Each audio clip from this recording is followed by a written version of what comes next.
আসসালামু আলাইকুম সুপ্রিয় দর্শক, ভোটার আইডি কার্ড হারানো বা নষ্ট হয়ে যাওয়ার কার্ড খুব সহজে আপনি উত্তোলন করতে পারবেন। তো কিভাবে জাতীয় পরিচয়পত্র বা ভোটার আইডি কার্ড হারিয়ে গেলে বা নষ্ট হলে কিভাবে আপনি এটা উত্তোলন করতে পারবেন তা আজকের এই ভিডিওতে ধারাবাহিকভাবে বিস্তারিত তথ্য আপনাদেরকে জানিয়ে দেওয়া হবে। জাতীয় পরিচয়পত্রের খুব গুরুত্বপূর্ণ ডকুমেন্টস, আপনার স্কুল কলেজ থেকে ভর্তি শুরু করে পাসপোর্ট এবং জমি রেজিস্ট্রেশন করতে আপনার জাতীয় পরিচয়পত্র প্রয়োজন হয়ে থাকে। তো এই জাতীয় পরিচয়পত্র যদি আপনি হারিয়ে ফেলেন বা নষ্ট করে ফেলেন তাহলে কিভাবে আপনি অরিজিনাল জাতীয় পরিচয়পত্র খুব সহজে সংগ্রহ করতে পারেন বা উত্তোলন করতে পারেন তা আজকের ভিডিওতে আপনাদেরকে জানিয়ে দেওয়া হবে। কিভাবে হারানো ভোটার আইডি কার্ড সংগ্রহ করবেন। আপনার ভোটার আইডি কার্ড হারিয়ে ফেলেছেন, চিন্তার কোনো কারণ নেই। কিভাবে অনলাইনের মাধ্যমে আপনি হারানো ভোটার আইডি কার্ড সংগ্রহ করবেন তা আজকের ভিডিওতে ধাপে ধাপে বিস্তারিত তথ্য জানিয়ে দেওয়া হবে। হারানো ভোটার আইডি কার্ড সংগ্রহ করার জন্য প্রথমত নিকটস্থ থানা একটি সাধারণ ডায়েরি বা জিটি করতে হবে। এরপর জিটি কপি আপলোড করে অনলাইনে জাতীয় পরিচয়পত্র রিইস্যুর আবেদন করতে হবে। আপনি যদি আপনার জাতীয় পরিচয়পত্র হারিয়ে ফেলেন তাহলে ঘরে বসে মাত্র 7 থেকে 15 দিনের মধ্যে আপনার জাতীয় পরিচয়পত্র কপি অনলাইনে পেতে পারবেন। তো কিভাবে পাবেন এ টু জেড বিস্তারিত তথ্য আজকের ভিডিওতে জানিয়ে দেওয়া হবে। যেহেতু আপনার ভোটার আইডি কার্ডটি হারিয়ে ফেলেছেন, সেক্ষেত্রে অবশ্যই আপনার হারানো আইডি কার্ড বের করার জন্য নিকটস্থ থানায় একটি সাধারণ ডায়েরি বা জিটি করতে হবে। এরপর রিইস্যুর ফি পরিশোধ করে জিটি কপি আপলোড করে অনলাইনে ভোটার আইডি রিইস্যুর আবেদন করতে হবে। আবেদন অনুমোদন হওয়ার পর অনলাইন থেকে আপনার আইডি কার্ডটি বের করতে বা সংগ্রহ করতে পারবেন। বাংলাদেশের সর্বপ্রথম জাতীয় পরিচয়পত্র দেওয়া হয়েছিল 2008 সালে। তবে 2008 সাল থেকে 2018 সালের মধ্যে যে সকল প্রার্থীর জাতীয় পরিচয়পত্র বা ভোটার আইডি কার্ড হারিয়ে গেছে বা নষ্ট হয়ে গেছে তাদের জন্য অবশ্যই আপনার অনলাইনে রিইস্যুর জন্য আবেদন করতে পারবেন। তবে 2019 সালের পর জাতীয় পরিচয়পত্রের জন্য যারা রেজিস্ট্রেশন করেছেন বা যারা অনলাইন থেকে জাতীয় পরিচয়পত্র সংগ্রহ করেছেন তাদের জন্য আর কোনো চিন্তার কোনো কারণ নেই, কারণ তারা চাইলে ফেস স্ক্যান করে জাতীয় পরিচয়পত্র ভোটার আইডি কার্ড অনলাইন থেকে সংগ্রহ করতে পারবেন। 2019 সাল থেকে এই পর্যন্ত যারা নতুন ভোটার হয়েছেন তারা অবশ্যই অনলাইন থেকে আইডি কার্ডটি সংগ্রহ করে নিতে পারবেন। এবং 2008 সাল থেকে 2018 সাল পর্যন্ত যারা ভোটার হয়েছিলেন তাদের আইডি কার্ড হারিয়ে গেলে বা নষ্ট হয়ে গেলে তাদের জন্য অবশ্যই সেটা হলো প্রথমত তাদের নিকটস্থ থানায় বা জিটি করতে হবে। হারিয়ে গেছে বা নষ্ট হয়ে গেছে এই তথ্য দিয়ে হারানো আইডি কার্ড উত্তোলন করতে হলে প্রথমত আপনার দেখতে পাচ্ছেন ধাপ 1 জিটির আবেদন করতে হবে।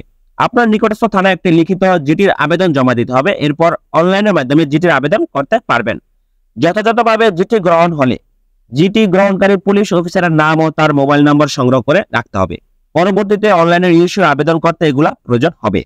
ধাপ 2 জাতীয় পরিচয়পত্রের ওয়েবসাইটে রেজিস্ট্রেশন। সাধারণ ডায়েরি জিটি করা শেষে নির্বাচন কমিশনের জাতীয় পরিচয়পত্র সেবা বা এনআইডি উইথ ওয়েবসাইটে রেজিস্ট্রেশন সম্পূর্ণ করতে হবে। যদি পূর্বে অ্যাকাউন্ট রেজিস্ট্রেশন করা থাকে তাহলে এনআইডি নম্বর ও পাসওয়ার্ড দিয়ে লগইন করে ধাপ 3 রিইস্যুর আবেদন করুন। হারানো আইডি কার্ড উত্তোলনের অনলাইনের মাধ্যম রেজিস্ট্রেশনের জন্য আবেদনকারী ফেস ভেরিফিকেশন সম্পূর্ণ হলে এনআইডি উইথ ওয়েবসাইটে লগইন করতে পারবেন। যদি পূর্ব থেকে রেজিস্ট্রেশন করা থাকে তাহলে এই লিংকে আপনি প্রবেশ করতে পারবেন। সেটা হলো বাংলাদেশ নির্বাচন কমিশন অফিসিয়ালি ওয়েবসাইটে প্রবেশ করে আপনি এরকম আপনার সামনে একটি প্রোফাইল ওপেন হবে জাতীয় পরিচয়পত্র সার্ভার আপনার। সেখানে দেখতে পাচ্ছেন এখানে রিইস্যু নামে যে অপশনটা এখানে আপনার ক্লিক করতে হবে। রিইস্যুর অপশনে যাওয়ার পর একটি জাতীয় পরিচয়পত্র বা রিইস্যুর আবেদন ফর্ম পাবেন। এই ফর্মটি সঠিকভাবে পূরণ করে সাবমিট করতে হবে। তো এখানে দেখতে পাচ্ছেন এই তথ্যগুলো সঠিকভাবে পূরণ করবেন। পূরণ করে দেওয়ার পর আপনার পরবর্তী বাটনে ক্লিক করবেন। ফর্মের লাল বক্সে দেখানো অংশে জিটির তথ্য পূরণ করুন এবং পুনরায় তথ্যগুলো যাচাই করে উপরের ডান পাশ থেকে পরবর্তী বাটনে ক্লিক করুন। দেখতে পাচ্ছেন এখানে স্ক্রিনে দেওয়া আছে নিয়মটা। তারপর আপনি আবেদনের ধরন রিইস্যু, বিতরণের ধরন রেগুলার এগুলা সিলেক্ট করার পর আপনার এখানে আবেদন ফি বাবদ রিইস্যুর জন্য জাতীয় পরিচয়পত্র বা এনআইডি কার্ডের জন্য 345 টাকা। আর আপনি যদি জরুরি ভিত্তিতে আইডি কার্ড উত্তোলন করতে চান সেক্ষেত্রে অবশ্যই 575 টাকা আপনার প্রদান করতে হবে ব্যাট সহ। বিকাশ ও রকেটের মাধ্যমে আপনার রিইস্যুর আবেদন ফি পরিশোধ করতে পারবেন। ফি প্রদান শেষে আবেদনের ধরন সিলেক্ট করতে হবে। এখান থেকে আবেদনের ধরন ইস্যু ও বিতরণের ধরন রেগুলার বা আর্জেন্ট সিলেক্ট করে দিন, আপনার যেটা প্রযোজ্য হয়। এখান থেকে রেগুলার সিলেক্ট করলে রেগুলার আবেদন ফি পরিশোধ করুন এবং জরুরি সিলেক্ট করলে জরুরি আবেদন ফি পরিশোধ করতে হবে। তারপর হারানো জাতীয় পরিচয়পত্রের জিটির কপি আপলোড করে আপনার আবেদনটি সাবমিট করুন। আশা করা যায় 7 থেকে 15 দিনের মধ্যে আপনার আবেদনটি অনুমোদিত বা অ্যাপ্রুভ করা হবে। ধাপ 4 জাতীয় পরিচয়পত্র কিভাবে সংগ্রহ করবেন। যেহেতু আপনার আবেদনটি সাবমিট হয়েছে তাই হারানো বা জাতীয় পরিচয়পত্র আবেদনটি অনুমোদিত হলে এনআইডি উইথ এর ওয়েবসাইটে ইউজার আইডি ও পাসওয়ার্ড দিয়ে লগইন করে পুনরায় আপনার প্রোফাইলে আপনি এভাবে ওপেন হবে। তারপর এখানে দেখতে পারবেন ডাউনলোড নামে যে অপশনটা সেখানে আপনি ক্লিক করবেন। ক্লিক করার পর আপনার হারানো বা নষ্ট হয়ে যাওয়া এনআইডি কার্ডটি আপনি অরিজিনালটা পেয়ে যাবেন।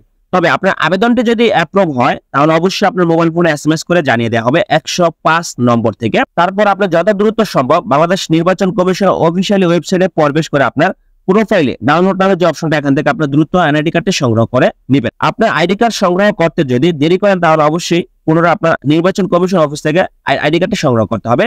তো হারানো বা নষ্ট হয়ে যাওয়া এনআইডি কার্ডটি কিভাবে সংগ্রহ করবেন তা আজকের ভিডিওতে জানিয়ে দেওয়া হলো। আপনার আইডি কার্ডটা যদি হারিয়ে যায় বা নষ্ট হয়ে যায়, প্রথমত আপনার একটি জিটি করতে হবে। তারপর আপনার বাংলাদেশ নির্বাচন কমিশন অফিসিয়ালি ওয়েবসাইটে প্রবেশ করে তারপর সেখান থেকে আপনার রিনিউর জন্য আবেদন করতে হবে। আবেদন সাবমিট দেওয়ার পর অবশ্যই আপনার মোবাইল ফোনে এসএমএস আসবে। তারপর আপনার ওয়েবসাইট থেকে আপনার আইডি কার্ডটি সংগ্রহ করতে পারবেন খুব সহজে। তো যারা আমার এই ভিডিওটি দেখে উপকৃত হয়েছেন তারা অবশ্যই চ্যানেলটি সাবস্ক্রাইব করবেন এবং যারা ভিডিওটি ফেসবুক পেজে দেখছেন তারা অবশ্যই পেজটি ফলো করতে ভুলবেন না। ধন্যবাদ সকলকে, ভালো থাকবেন, সুস্থ থাকবেন, আল্লাহ হাফেজ।